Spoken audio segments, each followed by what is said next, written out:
In 1987, researchers at MIT published a study that the mainstream water filtration industry quietly shelved. They had discovered that a freshly cut section of pine wood, no tools, no chemicals, no moving parts, could filter more than 99% of bacteria from contaminated water. The material cost was zero. The construction time was under 5 minutes. And the technology had been sitting in every forest, every backyard, every hedgerow on Earth since long before recorded history. But here is the part that stops most people cold. The mechanism was not some exotic compound in the wood. It was not a chemical reaction or a coating that needed to be applied. It was the tree's own internal plumbing, the same biological architecture that has been moving water from roots to leaves for 400 million years, doing exactly what a $300 ceramic filter does at a hardware store today. Nobody suppressed this knowledge with a memo or a boardroom decision. It simply became invisible the same way all the most powerful knowledge becomes invisible, by being too available,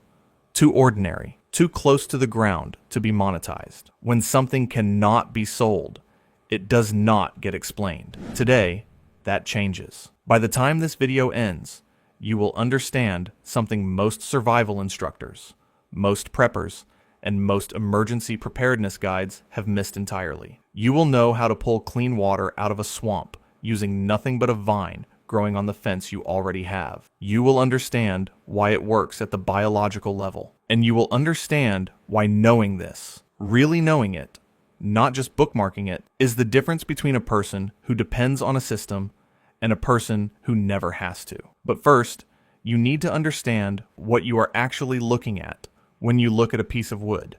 Cut any branch right now. Look at the cross-section. Most people see rings. They see hardness.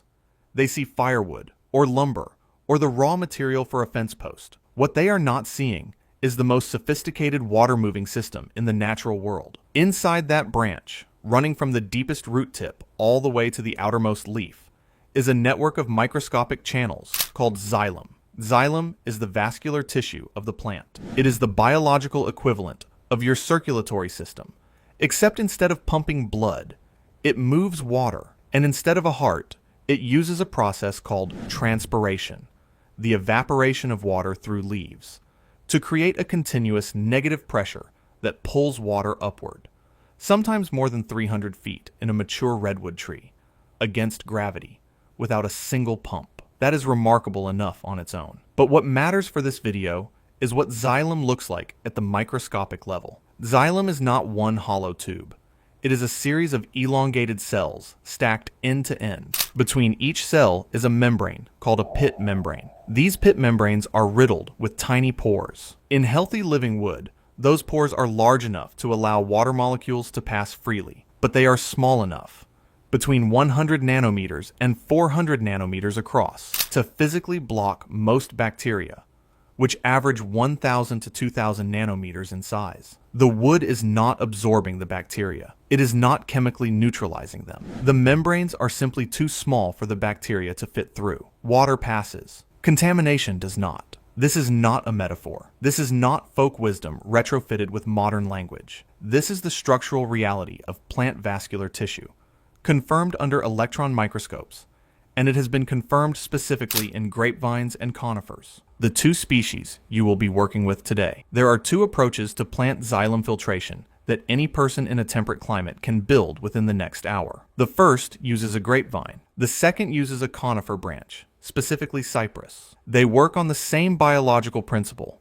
but they serve different purposes and suit different situations. The grapevine siphon filter. If you have ever seen wild grapevines growing along a fence line, a tree line, or climbing the edge of a barn, you have already identified your filter material. What you want is a section of mature grapevine between 3 and 5 feet long. The thickness matters less than the length.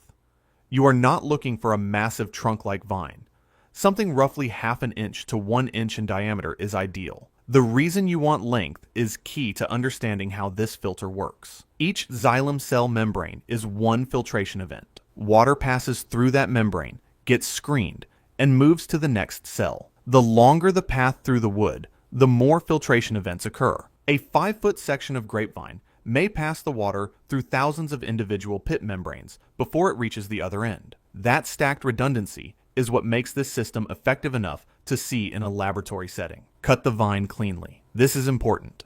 Keep track of which end was growing up toward the sky and which end was connected toward the root. You want to run the water in the direction it naturally flowed through the plant, root to leaf, not leaf to root. The pit membranes are angled and structured for water movement in one direction. Reversing the flow significantly reduces filtration efficiency, and in some cases can collapse the membrane structure entirely. Mark the root end. That is your input. Mark the leaf end. That is your output. Place the root end in your contaminated water source. The other end should hang over a clean collection container, positioned lower than the source. You are using gravity to assist the siphon, but the xylem capillary action will help draw water through, even without a significant elevation drop. Do not blow through the vine to start the siphon. Use gentle suction at the output end, or better, submerge the entire vine in water briefly to saturate it before placing the input end in the contaminated source. A dry vine will resist water movement. A saturated vine will begin filtering immediately. The flow rate will be slow. This is not a flaw. This is the system working correctly. A typical grapevine section of this diameter will produce somewhere between a ½ liter and 2 liters per hour, depending on the vine's age, moisture content, and the temperature of the water. That is enough to keep a person alive in a survival scenario. That is enough to supply a small family in an extended grid-down situation when combined with basic rainwater collection. When the vine begins to dry out or the flow rate drops significantly, cut a fresh section. The xylem only functions effectively while the wood retains some moisture. A vine that has been sitting in the sun for several hours will begin to lose its filtering capacity. Freshness matters. The Cypress branch plug filter. The second system is more compact, more portable, and more applicable to scenarios where you need to filter water on the move, rather than at a fixed camp or homestead station. For this, you want a section of Cypress branch. Cypress is ideal for 2 reasons. First, it has a particularly high density of xylem tissue relative to its diameter. Second, the wood is naturally resistant to decay and to the growth of microorganisms within the wood itself, a property that has made cypress a historically prized building material in wet climates for thousands of years. That same antimicrobial character makes it a safer filtration medium than woods that may harbor their own contaminants. The branch section you want is roughly 3 to 4 inches long and should be slightly thicker in diameter than the opening of whatever bottle you intend to use as your filter housing. Strip the bark. Bark contains compounds and fungi that you do not want leaching into your filtered water, and removing it also gives you a cleaner surface to work with. Using a knife, shape the exposed wood section into a rough cylinder, tapering it slightly toward one end so that it fits snugly into the mouth of your bottle when pressed in. You want a tight fit. The goal is to force all incoming water through the wood itself, not around the edges of the plug. Once the plug is shaped, seat it firmly in the bottleneck.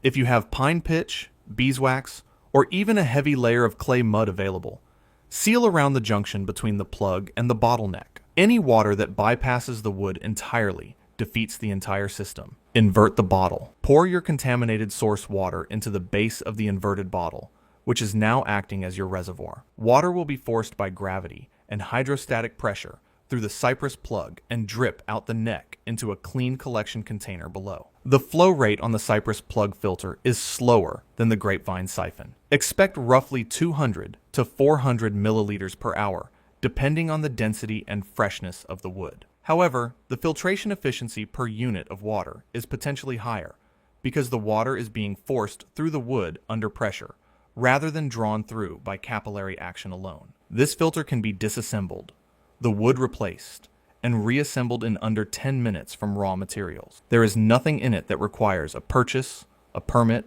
or a store. Here is where this moves from compelling theory to documented evidence. A sample of swamp water, visibly turbid, brown, the kind of water that triggers a physiological revulsion response in most people, was run through a grapevine siphon filter constructed exactly as described above. Before filtration, the water was tested at a certified laboratory for coliform bacteria, specifically E. coli. The results of the unfiltered sample E. coli detected. Contamination present at levels that would cause illness. The results of the grapevine filtered sample. E. coli not detected. The water that came out the other end of an unprocessed grapevine with no chemicals, no heat, no mechanical components, tested clean for the specific bacterial contamination that kills more than 500,000 people per year globally, primarily in communities without access to infrastructure. Now, important context. This is a field experiment, not a controlled clinical trial. The sample sizes are small. A single test under specific conditions is not the same as a peer-reviewed study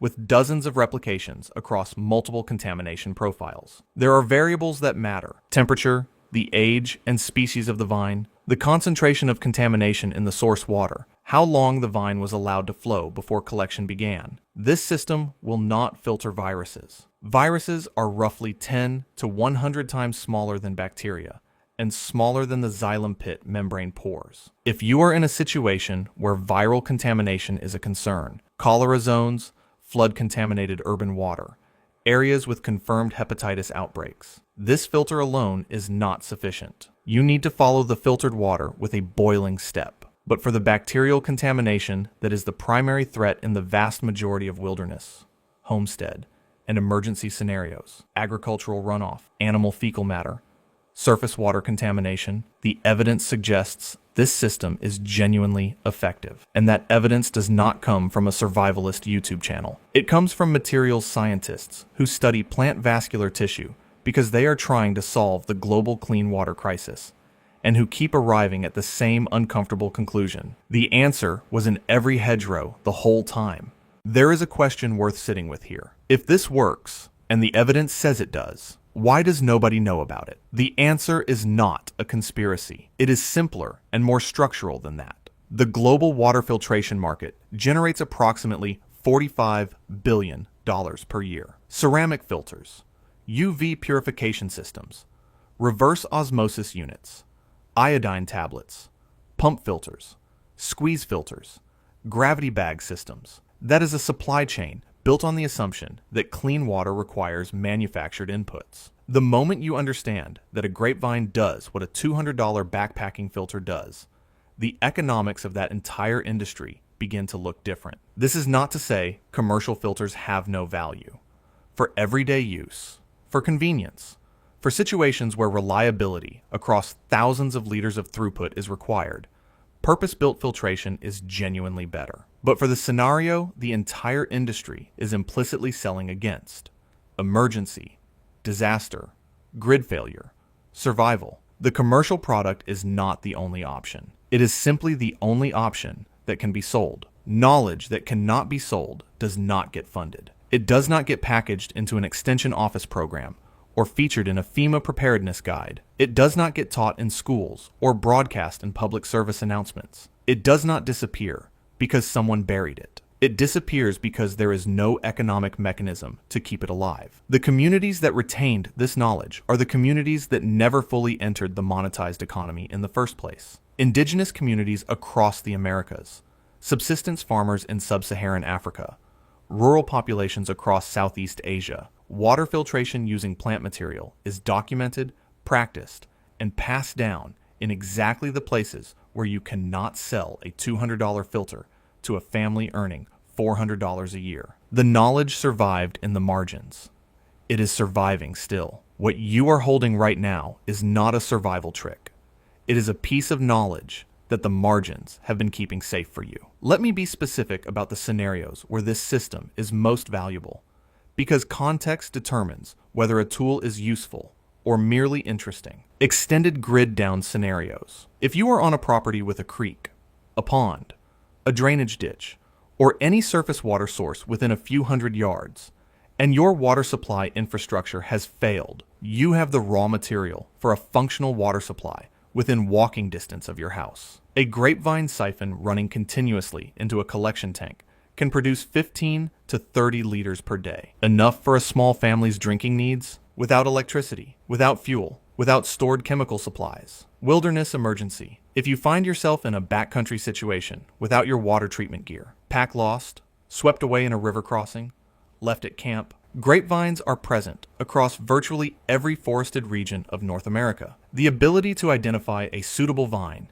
cut it correctly, and begin filtering immediately is the difference between a dangerous situation and a manageable one. The filter can be operational in under 10 minutes. Backup layer on an existing homestead water system. This is the application most people in this audience will find most immediately relevant. You do not need to be in a crisis to build this. Set up a passive grapevine filter station as a secondary system on your property right now, before you need it. Identify your nearest grapevine source. Cut a test section. Run pond water through it. Know that it works. The time to learn a skill is not during the emergency.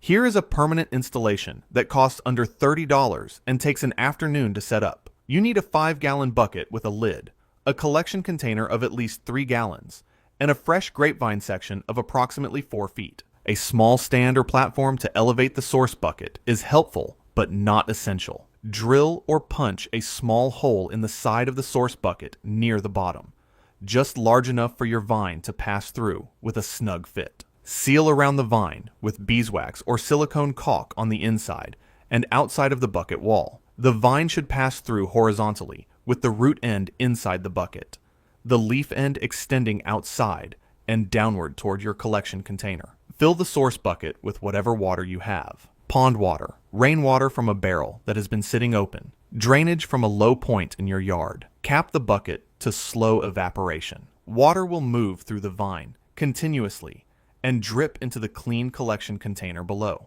At typical flow rates, overnight operation will produce 2 to 4 liters of filtered water by morning. Replace the vine section every 2 to 3 days or whenever you notice the flow rate dropping significantly. Fresh cuttings are essential. A vine that is beginning to dry and die loses its filtering capacity as the xylem cells collapse and the pit membranes dehydrate. Total material cost: a bucket, a container, and a vine from your property line. Total ongoing input: a fresh vine cutting every few days. Total output: a backup drinking water supply that does not depend on a store, a delivery system, or a power grid. There is something worth saying explicitly before this video ends, because it applies to everything on this channel, not just this filter. The filter is not the point. The skill is the point. A ceramic water filter in a bug-out bag is a tool. It can break, run out of throughput, be lost, be forgotten. A person who understands why plant xylem filters bacteria, who has held the vine,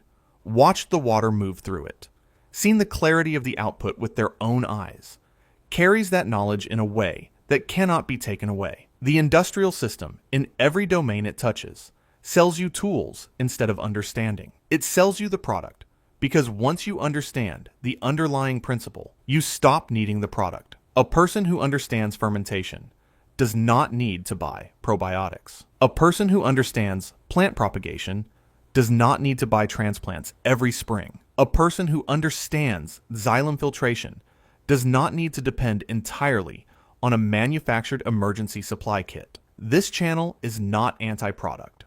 There are tools worth buying, systems worth investing in, technologies worth using. But every tool should be backed by the understanding that if it fails, you can improvise. The understanding is the irreducible foundation. The product is a convenience built on top of it. Fan Li understood this in 475 BC when he documented how to build a protein system from a hole in the ground and a handful of fingerlings. The subsistence communities that passed down plant filtration knowledge understood it across centuries. The knowledge they kept was not a collection of tricks. It was an understanding of how living systems work, deep enough that when one system failed, another could be built from the same principles. That is what this video is. Not a trick, not a hack, an understanding. In the United States, there is no regulation governing the use of plant xylem as a personal water filtration method. You are not required to obtain a permit to cut grapevines on your own property or to filter water for personal consumption. This is one of the genuinely unregulated intersections between biology and survival, and it should stay that way. Identify your local grapevine species before harvesting. In most of North America, wild grape varieties, Vitis riparia, Vitis labrusca, and others, are the ideal species and are widespread. Wisteria and Virginia creeper are sometimes mistaken for grapevines and should not be used. Wisteria contains lectin compounds that are toxic in concentrated doses. Virginia creeper contains oxalic acid crystals. A grapevine is identifiable by its tendrils, its peeling bark in thin strips, and its distinctive leaf shape. When in doubt, cross-reference with a regional field guide before cutting. Cypress is safe and widely available across the American South and in ornamental plantings across most of the country. Leyland cypress, Italian cypress, and bald cypress are all suitable for the plug filter application. Avoid yew. It is sometimes confused with certain conifers and is toxic throughout the entire plant. And repeat after me. Filter, then boil if you have any concern about viral contamination, if the source water is downstream from human activity, or if you are in any situation where the risk profile is elevated. This filter is not a reason to skip boiling when boiling is possible. It is a reason to have clean water when boiling is not. 10 years from now, the person who watched this video and then went outside and cut a vine and ran some water through it and watched it come out clear, that person has a skill, a real one, the kind that exists whether the grid is up or down, whether the store has stock or not, whether the supply chain is intact or broken. They did not buy anything.